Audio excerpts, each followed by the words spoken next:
মওতের কথা, কবরের কথা, হাসরের কথা, সিরাতের কথা, মিজানের কথা, জাহান্নামের কথা, জান্নাতের কথা, বিচারের কথা, পরকাল কেন্দ্রিক যত কথা আল্লাহ পাক কোরআন শরীফে বলেছেন, সব কথাগুলি যদি এক জায়গায় করা যায় গোটা কোরআন শরীফের 10 পারার সমান হয়ে যাবে।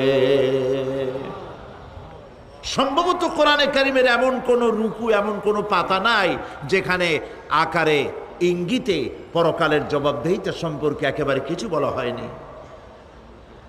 এই পরকাল কেন্দ্রিক কথাগুলির কারণেই সেই জামানার চোর, ডাকাত, ছিনতাইকারী, ধর্ষণকারী সব হেদায়েত হয়ে গিয়েছিল, আর মানুষগুলি পৃথিবীর সর্বশ্রেষ্ঠ সম্মানিত জাতিতে পরিণত হয়ে গেছিল। ঠিক কিনা বলেন?